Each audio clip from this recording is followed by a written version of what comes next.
अंधेरे के बाद ही रास्ता दिखता है। घना अंधेरा था, इतना घना कि हाथ को हाथ सुझाई नहीं दे रहा था। हवा ठंडी थी, पर शरीर पसीने से भीगा हुआ। हर सांस के साथ डर और थकान भीतर उतर रही थी। आरव अकेला था।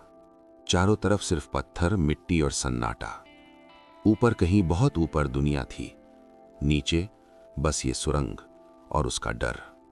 ये कोई साधारण सुरंग नहीं थी, ये वही खदान थी जहां एक दिन पहले जोरदार धमाका हुआ था, और अब आरव इसमें फंसा हुआ था। आरव किसी बड़े शहर का लड़का नहीं था, ना उसके पास बड़ी डिग्री थी, ना कोई ऊंचा सपना। उसका सपना बहुत छोटा था, जिंदा रहना और अपने परिवार को संभालना। उसके पिता एक खदान में मजदूर थे। सालों तक उसी अंधेरे में काम किया जहां सूरज की रोशनी सिर्फ नाम की थी। अंधेरा आदत बन जाता है, पिता अक्सर कहते थे। लेकिन एक दिन वही अंधेरा उनकी जिंदगी निगल गया। खदान में हादसा हुआ, पत्थर गिरे, सांस लेने की जगह बंद हो गई।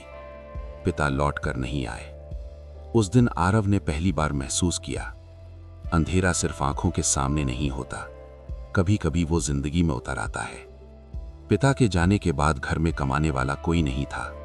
माँ बीमार रहती थी, छोटी बहन स्कूल जाती थी। आरव के सामने दो रास्ते थे, या तो गांव छोड़ दे या उसी खदान में काम करे जिस खदान ने उसके पिता को छीना था। डर था, बहुत डर, लेकिन भूख डर से बड़ी थी। आरव ने खदान में काम शुरू कर दिया। हर सुबह वो नीचे उतरता और हर शाम ऊपर लौटते वक्त दिल से एक ही दुआ करता, आज का अंधेरा यहीं खत्म हो जाए। उस दिन मौसम अजीब था, हवा भारी थी, खदान के अंदर सन्नाटा कुछ ज्यादा ही था। पुरानी मजदूरों ने कहा, आज काम मत करो, लेकिन ठेकेदार बोला, जो नहीं उतरेगा कल से काम नहीं। आरव नीचे उतरा और तभी धमाका। जमीन हिल गई, पत्थर गिरे, चीखें गूंज उठी। कुछ सेकंड में सब कुछ खत्म हो गया। जब आरव को होश आया तो चारों तरफ अंधेरा था, पूरी तरह अंधेरा। आरव जिंदा था, लेकिन फंसा हुआ। मोबाइल टूट चुका था, टॉर्च नहीं थी, आवाज देने पर कोई जवाब नहीं। पानी की बोतल आधी भरी थी, सांस लेने में दिक्कत हो रही थी, और दिमाग में सिर्फ एक ख्याल, यहीं मर जाऊंगा। आंखों से आंसू निकल आए। मां का चेहरा सामने आया, बहन की हंसी याद आई, पिता की आवाज गूंजी। अंधेरा आदत बन जाता है। कई घंटे बीत गए, या शायद दिन। समय का अंदाजा खत्म हो चुका था। आरव बैठ गया, घुटनों में सिर रख लिया। बस अब नहीं, उसने खुद से कहा। लेकिन तभी कहीं दूर से पत्थर गिरने की हल्की आवाज आई, बहुत हल्की। शायद उसकी कल्पना थी, या शायद कोई रास्ता। आरव खड़ा हुआ।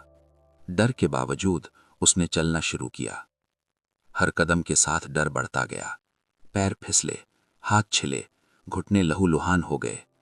कई बार लगा अब नहीं हो पाएगा, लेकिन हर बार एक आवाज अंदर से आती, अगर यहीं रुक गया तो यही अंत है।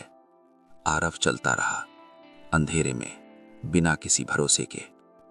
पानी खत्म हो चुका था, शरीर कांप रहा था। एक जगह पहुंचकर रास्ता बंद दिखा, बस दीवार। आरव जमीन पर बैठ गया। यही अंत है, उसने सोचा। आंखें बंद की, और उसी पल एक हल्की सी हवा का झोंका महसूस हुआ, बहुत हल्की पर असली। उसने दीवार पर हाथ फेरा, एक दरार, छोटी सी दरार। आरव ने पूरी ताकत लगाई, पत्थर हटाए, हाथ छिल गए, लेकिन दरार बड़ी होने लगी। और फिर एक किरण, बहुत छोटी लेकिन रोशनी। आरव की आंखों में चमक आ गई। वो रोशनी नहीं थी, वो उम्मीद थी। उसने आखिरी ताकत लगाई और बाहर गिर पड़ा। जब आंख खुली तो ऊपर आसमान था, नीला, खुला। लोग थे, रेस्क्यू टीम थी। कोई बोला, ये जिंदा है। आरव रो पड़ा, पहली बार अंधेरे से बाहर आकर। कुछ महीनों बाद आरव ने खदान में काम छोड़ दिया। उसने पढ़ाई शुरू की, सेफ्टी ट्रेनिंग ली। आज वो दूसरे मजदूरों को सिखाता है, कैसे अंधेरे में भी हिम्मत नहीं हारनी चाहिए। वो कहता है, मैंने सीखा है, जब सब खत्म लगता है तब रास्ता शुरू होता है, क्योंकि अंधेरे के बाद ही रास्ता दिखता है।